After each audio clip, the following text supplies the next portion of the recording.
கர்த்தரை தெய்வமாக கொண்ட நீங்களும் நானும் பாக்கியவான்கள். ஏனென்றால் தேவன் அவருடைய அன்பினாலே உங்களை நிறைத்து வைத்திருக்கிறார். அந்த அன்பு எப்படிப்பட்டது? எந்த சூழ்நிலையிலும் உங்களை யாரையும் நேசிக்க வைக்கும் அன்பு. உங்களுடைய சத்துருக்களையும் நீங்கள் சிநேகிப்பீர்கள். ஏனென்றால் தேவரக அன்பினால் நீங்கள் நிரப்பப்பட்டு இருக்கிறீர்கள். தேவன் நமக்கு கிருபையாக தந்த அவருடைய ஆழத்தின் ரகசியங்கள் என்கிற தலைப்பில் 101வது செய்தி, தேவரக அன்பு, காட் கைண்ட் லவ். ஹல்லேலூயா. நீங்கள் இந்த செய்தியை கேட்டுக்கொண்டு இருக்கும் போதே தேவரக அன்பினால் நிரப்பப்படுவீர்கள் என்று கர்த்தர் சொல்லுகிறார். ஹல்லேலூயா. அது என்ன தேவரக அன்பு? அவரை சிலுவையிலே அறைந்தவர்களை அதே நேரத்தில் ஆசீர்வதிக்கிற அன்பு, அவர்களுக்காக ஜெபிக்கிற அன்பு. பிதாவே, இவர்களுக்கு மன்னியும், தாங்கள் செய்கிறது இன்னதென்று அறியாதிருக்கிறார்களே. அந்த தேவரக அன்பினால் நீங்கள் சத்தியத்தை சரியாக அறிகிறதுனாலே நிரப்பப்பட்டு இருக்கிறீர்கள் என்பதை தேவனுடைய ஆவியானவர் இன்றைக்கு உங்களுக்கு வெளிப்படுத்துவாராக. ஹல்லேலூயா. பாருங்கள், அந்த அன்பு எங்கிருந்து வருகிறது தெரியுமா? அந்த ஜீவனிலிருந்து வருது. ஜோயே, அந்த தேவனுடைய ஜீவன் நமக்கு அந்த தேவரக அன்பை தந்திருக்கிறது. அது எந்த சூழ்நிலையிலும் வேலை செய்யும். ஹல்லேலூயா. அந்த தேவரக அன்பை நாம் எப்படி பெற்றோம்? ஒரு வசனத்திலிருந்து நாம் கற்றுக்கொள்ள போகிறோம். என்ன கேள்விக்கு பதில்? தேவரக அன்பினால் தேவன் நிறைத்து வைத்திருக்கிறாரே, அதை குறித்து ரோமர் 5வது அதிகாரம் 5வது வசனத்திலே பவுல் குறிப்பிடுகிறார். பாருங்கள், The book of Romans chapter 5 verse 5. மேலும் நமக்கு அருளப்பட்ட பரிசுத்த ஆவியினாலே தேவ அன்பு நம்முடைய இருதயங்களில் ஊற்றப்பட்டு இருக்கிறபடியால், எத்தனை பேர் கவனிக்கிறீங்க? அந்த அன்பு நீங்கள் மறுபடி பிறந்த பொழுது தேவனுடைய ஆவியினாலே உங்கள் இருதயத்திற்குள்ளே ஊற்றப்பட்டு இருக்கிறது. இந்த அன்புக்கு பெயர் என்ன பெயர் கொடுத்திருக்கிறார் பவுல்? ஊற்றப்பட்ட அன்பு. ஹல்லேலூயா. ஓ, thank you Lord for your goodness. What a loving daddy. ஆமென். இந்த ஊற்றப்பட்ட அன்பு வந்து வந்து போகிற அன்பு அல்ல. அப்படி என்றால் என்ன பொருள்? அந்த அன்பு நிலையான அன்பு, அந்த அன்பு நிறைவான அன்பு, அந்த அன்பு சத்துருக்களையும் சிநேகிக்கும். ஆமென். ஹல்லேலூயா. ஆமென். பாருங்கள், நிரந்தரமாக உங்களுக்குள்ளே தேவன் தன்னுடைய அன்பை ஊற்றி இருக்கிறார். அதுக்கு பேர் தான் காட் கைண்ட் லவ். இந்த அன்பு எப்படி வந்தது என்று சொல்லி பார்ப்போமா? முதலாவது எப்படி பெற்றோம் என்று சொல்லி பார்த்தோம். இன்னொரு வசனத்தை நான் உங்களுக்கு வாசிக்கிறேன். அந்த அன்பு உறவினால் உண்டானது. என்ன உறவு? உங்களுக்கும் உங்கள் தகப்பனாகிய தேவனுக்கும் கிறிஸ்து இயேசு மூலமாக ஒரு உறவை நாம் பெற்றுள்ளோம் அல்லவா? அந்த உறவு என்ன உறவு? அங்கே யோவான் 1வது அதிகாரம் 12வது வசனம். அவருடைய நாமத்தின் மேல் விசுவாசம் உள்ளவர்களாய் அவரை ஏற்றுக்கொண்டவர்கள் எத்தனை பேர்களோ அத்தனை பேர்களும் தேவனுடைய பிள்ளைகள் ஆகும்படி அவர்களுக்கு அதிகாரம் கொடுத்தார். பாருங்கள், உறவு. அது என்ன உறவு? அப்பா பிள்ளை உறவு. அது என்ன உறவு? குடும்ப உறவு. ஹல்லேலூயா. ஓ, தேங்க்யூ லார்ட். பாருங்கள், இதை குறித்து நீங்கள் சரியாக விளங்கி கொள்ளுவீர்கள் என்றால் எந்த சூழ்நிலையிலும் உங்களுடைய மனதிலே தேவரக அன்பை ருசி பார்ப்பீர்கள். பாருங்க, இயேசு கிறிஸ்து சொன்னார் அல்லவா யோவான் 8:32, சத்தியத்தையும் அறிவீர்கள், சத்தியம் உங்களை விடுதலையாக்கும். இன்னைக்கு அநேக நல்ல கிறிஸ்தவர்கள் கூட கசப்பிலிருந்து விடுதலை பெற முடியாமல் தவிக்கிறார்கள். காயங்களிலிருந்து விடுதலை பெறாமல் தவிக்கிறார்கள். குற்ற உணர்விலிருந்து விடுதலை பெறாமல் தவிக்கிறார்கள். ஏன் தெரியுமா? அந்த தேவரக அன்பை குறித்த நாலேஜ் இல்லை. அருமையானவர்களே, இப்போ நான் ஒரு வசனம் வாசித்தேன் அல்லவா, அந்த ஒன்றை நீங்கள் தியானிங்களேன். எந்த ஒரு ஒன்றை தியானிக்கணும்? நான் தேவனால் பிறந்திருக்கிறேன், நான் தேவனுடைய பிள்ளை, I am a child of God. Right? அது எப்படி நீங்கள் அவருடைய பிள்ளைகளானீர்கள்? ரொம்ப முக்கியம். வசனம் 13 பாருங்களேன். யோவான் 1:13, அவர்கள் இரத்தத்தினாலாவது மாம்ச சித்தத்தினாலாவது புருஷனுடைய சித்தத்தினாலாவது பிறவாமல் தேவனாலே பிறந்தவர்கள். அப்படி என்றால் என்ன பொருள்? நாம் மறுபடியும் பிறந்தோம் அல்லவா? we have born again. திரும்ப பிறக்கும் பொழுது மனிதர்களுக்கு பிறக்கவில்லை, தேவனுக்கு பிறந்திருக்கிறோம். எனவே நாம் தேவனுடைய பிள்ளை என்கிற அந்த உறவிலே வாழ்ந்து கொண்டு இருக்கிறோம் என்பதை நீங்கள் நினைவிலே வைத்து கொள்ளுவீர்கள் என்றால், மறக்காமல் இருப்பீர்கள் என்றால், தன்னை சிலுவையிலே அறைந்த அந்த நபரையும் இயேசு கிறிஸ்து நேசித்தார் அல்லவா? அந்த அன்பை நீங்கள் வெளிப்படுத்துவீர்கள். ஒருவரோடும் கசப்போடு வாழ மாட்டீர்கள். சத்துருக்களையும் சிநேகிப்பீர்கள். உங்களுடைய மனைவியையும் சிநேகிப்பீர்கள், உங்களுடைய கணவனையும் சிநேகிப்பீர்கள். எப்பொழுது? என்னையா நேசிக்கிறீர் ஆண்டவரே? எனக்கா இத்தனை பெரிய அன்பு, இத்தனை பெரிய பாசம், என் மேல நேசம். இதில் ஒரு நிஜத்தையும் சேர்த்து சொல்லட்டுமா? அநேக தேவனுடைய நல்ல பிள்ளைகளும் தேவன் அவர்கள் மீது எவ்வளவு அன்பு வைத்து பிரியமாக இருக்கிறார் என்கிற நாலேஜ் இல்லை. More dangerous. அருமையானவர்களே, உங்கள் இடத்துல குறை இருக்கிறதா? ஆமாம், ஏராளமாக குறை இருக்கிறது. இச்சிக்கிறீர்களா? இச்சிக்கிறீங்க, அது பாவம். ஆனால் அப்பா பிள்ளை உறவு எப்படி? ஆமே, அந்த இளைய குமாரர் அப்பாவுக்கு எவ்வளவு துரோகம் பண்ணாங்க, அப்பொழுதும் அப்பாவுடைய அன்பு மாறாது என்பதை விளக்குவதற்கு தானே இயேசு கிறிஸ்து அந்த ஸ்டோரியை அவ்வளோ அழகாக நரேட் பண்ணுறாரு. இன்றைக்கி நீங்கள் அறிந்து கொள்ளுங்கள் அருமையானவர்களே, எதற்காக அந்த ஸ்டோரியை சொல்கிறாருங்க? அவன் அப்பாவுக்கு மதிப்பு கொடுக்கலை, தகப்பனையும் தாயையும் கனம் பண்ணவில்லை, துரோகம் பண்ணான், ஆஸ்திகளை எல்லாம் விபச்சாரி இடத்துல அழித்தான். ஐயா, எங்கே பாவம் பெருகுதோ அங்கே கிருபை பெருகுதுங்க. அந்த கிருபை என்ன செய்கிறது?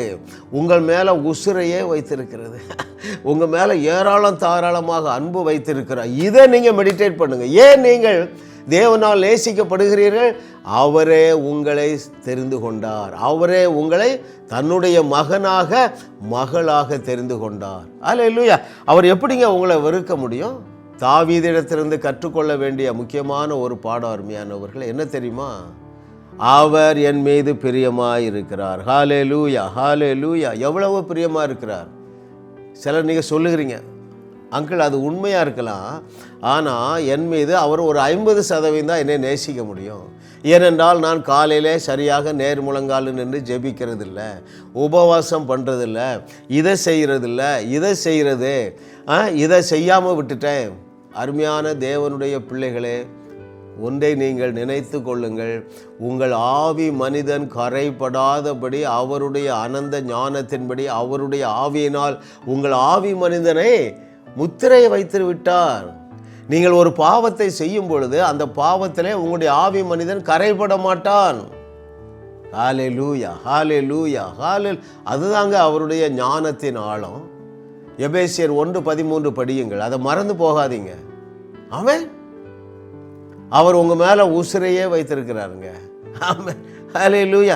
நீங்கள் இதை புரிந்து கொள்ளுவீர்கள் என்றால் அந்த அன்பை நீங்கள் என்ஜாய் பண்ணுவீங்க. எவரையும் நேசிப்பீர்கள், உங்களுடைய மனைவியையும் நேசிப்பீர்கள், உங்களுடைய கணவனையும் நேசிப்பீர்கள். சில பிள்ளைகளுக்கு பெற்றோரை நேசிக்க முடியல. அருமையான பிள்ளைகளே, நீங்கள் தேவன் உங்கள் மேலே வைத்திருக்கிற அன்பை இன்னும் ஒரு படி மேலே போய் சொல்கிறேன். தேவன் உங்களுக்கு உள்ளே அன்பை வைத்திருக்கிறாரே, அதை நீங்கள் தியானியுங்கள். முதலாவது நீங்கள் உங்களை நேசிப்பீர்கள், உங்களுடைய பெற்றோரை நேசிப்பீர்கள். அல்லேலூயா. Oh what a loving daddy. உங்களுக்கு எல்லாம் பெரிய கேள்வி என்னென்னா, எப்படி அங்கிள் என்னை நேசிக்க முடியும்? பல முறை சொன்னதை நான் திரும்பவும் சொல்கிறேன். அருமையான தேவனுடைய பிள்ளைகளே, you all are fully qualified to love, to be loved by the creator God. உன்னை சிருஷ்டித்த உன் தகப்பனாகிய தேவனால் நீ நேசிக்கப்பட வேண்டும் என்பதற்காக, நீ அன்பு கூறப்பட வேண்டும் என்பதற்காக அவர் என்ன செய்தார் தெரியுமா? எப்படி உன்னை தகுதி அடைய பண்ணினார் என்று சொல்லி நான் வாசிக்கட்டுமா? முக்கியமான வசனம் 1 கொரிந்தியர் 1:31.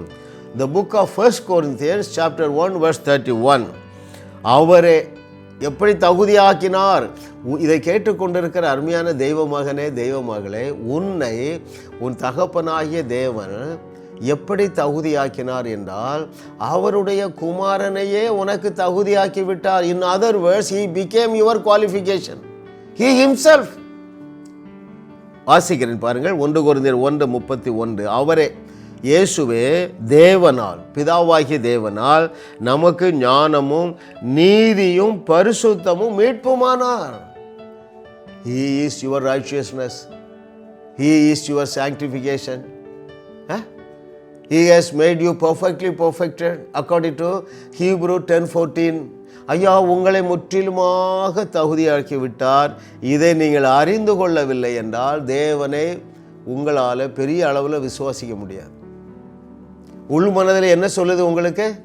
நான் தான் சரியில்லையே, எப்படி என் தேவன் என்னை நேசிக்க முடியும்? இப்படிப்பட்ட முட்டாள்தனமான கேள்வியை கேட்கிறவர்களுக்கு வேதத்தில் பாதி நிஜங்கள் தெரியவில்லை. அருமையானவர்களே, உங்களுடைய தகுதியெல்லாம் அழுக்கும் கந்தலும் என்று உங்களுக்கு தெரியும். உங்களை மீட்டு கொண்ட உங்கள் தகப்பனாகிய தேவனுக்கு தெரியும். எனவே அவர் என்ன செஞ்சிட்டாரு? உனக்கு என்ன வேணும்? நீதி வேணும். இயேசுவையே உனக்கு நீதியாக்கி விட்டார். உனக்கு என்ன வேணும்? பரிசுத்தம் வேணும். இயேசுவையே உனக்கு பரிசுத்தமாக்கி விட்டார். உனக்கு என்ன வேணும்? தகுதி வேண்டும். இயேசுவையே உனக்கு தகுதியாக்கி விட்டார். இதுதாங்க அவருடைய ஞானத்தின் ஆழங்கள். It is his wisdom, divine wisdom. அப்படி தான் டிசைன் பண்ணி வைத்திருக்கிறார். அருமையானவர்களே, அநேக நல்ல கிறிஸ்தவர்களும் இந்த நிஜத்தை அறியாததுனாலே சதா குற்ற உணர்வோடு வாழ்ந்து, அந்த குற்ற உணர்வு என்ன செய்கிறது? சதா அவிசுவாசத்தை தருகிறது. நடுத்தருவுக்கு வந்துட்டீங்க. கர்த்தர் நல்லவர் என்று ருசி பார்க்கவில்லை. ஆமென். அவருடைய அன்பு மாறாத அன்பு, டியர்லி பிலவட். ஆமென். அந்த அன்பை எதுவுமே பிரிக்க முடியாதுங்க. உங்கள் பாவமும் பிரிக்க முடியாது, சாபமும் தேவனை விட்டு பிரிக்க முடியாது. வாசிக்கவா? அப்படி ஒரு வசனம் இருக்கு பாருங்க. The book of Romans chapter 8 verse 39. ரோமர் 8வது அதிகாரம் 39வது வசனத்தை நான் உங்களுக்கு வாசிக்கிறேன். உயர்வானாலும் தாழ்வானாலும் வேறு எந்த சிருஷ்டியானாலும் நம்முடைய கர்த்தராகிய கிறிஸ்து இயேசுவில் உள்ள தேவனுடைய அன்பை விட்டு நம்மை பிரிக்க மாட்டாதென்று நிச்சயித்திருக்கிறேன். ஹல்லேலூயா, ஹல்லேலூயா, ஹல்லேலூயா. ஆமென். எந்த சூழ்நிலையாக இருந்தாலும் சரி, இளைய குமாரனை போல நீர் அப்பாவுக்கு, நம்முடைய தகப்பனாகிய தேவனுக்கு நீ பல பிரச்சனையை கொடுத்து கொண்டு இருந்தாலும் அந்த அன்பு மாறாது என்பதை நீங்கள் விளங்கி கொள்ளுவீர்கள் என்றால் துணிகரமான பாவத்திலிருந்து வெளியே வருவீங்க. ஆமென். ஹல்லேலூயா. ஏற்றுக்கொள்ளுவது தான் தேவை. நீங்கள் ஏற்றுக்கொண்டு இருக்கிறீர்களே, அவருடைய குமாரனுடைய நாமத்தின் மேல் விசுவாசம் உள்ளவர்களாய் நீங்கள் அவரை ஏற்றுக்கொண்டு இருக்கிறீர்களே, தேவனை ஏற்றுக்கொண்டு இருக்கிறீர்களே, குமாரனை ஏற்றுக்கொண்டு இருக்கிறீர்களே. அதே போல இந்த 1 கொரிந்தியர் 1:31 ஏற்றுக்கொள்ளுங்கள். என்ன சொல்லுகிறது அது? அவரே உங்களுக்கு தகுதியாகிவிட்டார். உங்களுடைய தகுதியெல்லாம் அழுக்கும் கந்தலும் என்று உங்களுக்கு தெரியும், உங்கள் தகப்பனாகிய தேவனுக்கு தெரியும். எனவே அவருடைய அனந்த ஞானத்தின்படி உங்களை குவாலிஃபை பண்ண அவருடைய குமாரனையே உங்களுக்குள்ளே வச்சுட்டாருங்க. அது என்னெல்லாம் தருது? ஞானத்தை தருகிறது. ஞானமாகிய, அதாவது ஞானமாக இயேசு கிறிஸ்து உங்களுக்குள்ளே வாசம் பண்ணுகிறது போல நீதியாக உங்களுக்குள்ளே வாசம் பண்ணுகிறார். பரிசுத்தமாக உங்களுக்குள்ளே, அதாவது அவரே உங்களுக்கு பரிசுத்தம். இயேசுவின் நீதி, இயேசுவின் பரிசுத்தம், இயேசுதான் உனக்கு எல்லாம் எல்லாம். அல்லேலூயா. எனவே என்ன? பழுதொன்றுமே உன்னில் இல்லை, இயேசுவே உனக்கு தகுதியானார். இந்த ட்ரூத்தை நான் அறிஞ்சங்க. பாடல் வெள்ளம் போல வருகின்றன, செய்திகள் வெள்ளம் போல வருகின்றன. எந்த சூழ்நிலையிலும் நான் தேவ அன்பை சந்தேகிக்கதே இல்லை. எனவே என்ன நடக்கிறது தெரியுமா? என்னுடைய விசுவாச விண்ணை தொடுகிறது. என்னோடு இணைந்து கொள்ளுங்கள் டியர்லி பிலவட். ஆமென். பாருங்க, we are the storehouse of God's supernatural love. நம்மளாம் யாருங்க? தேவனுடைய மாறாத அந்த அன்பை சுமந்து செல்லுகிறவர்களாக இருக்கிறோம். ஆமென். யாரை போல? இயேசு கிறிஸ்துவை போல. அவருக்கு என்ன பெயர் கிடைத்தது? பாவிகளின் சிநேகிதன். ஹல்லேலூயா. அருமையான தேவனுடைய பிள்ளைகளே, இன்றைக்கு நீங்கள் மனம் திரும்புங்க. அந்த தேவ அன்பை நீங்கள் ருசி பாருங்கள். அப்பொழுது நீங்கள் தேவனுடைய பிரசன்னத்தினால் நிரப்பப்பட்டு இருப்பீர்கள். எல்லா விதமான குற்ற மனசாட்சியிலிருந்து வெளியே வருவீர்கள். தேவன் மேலே நீங்கள் வைத்திருக்கிற அன்பின் நிமித்தமாக விசுவாசத்தில் பெருகி கொண்டே இருப்பீர்கள். ஜாஸ் மினிஸ்ட்ரீஸ் யூடியூப் சேனலில் தொடர்ந்து செய்திகளை கேளுங்கள், சப்ஸ்கிரைப் செய்யுங்கள், வீடியோக்களை லைக் செய்து பலரோடு பகிர்ந்து கொள்ளுங்கள். அவர்களும் ஆசீர்வதிக்கப்படட்டும்.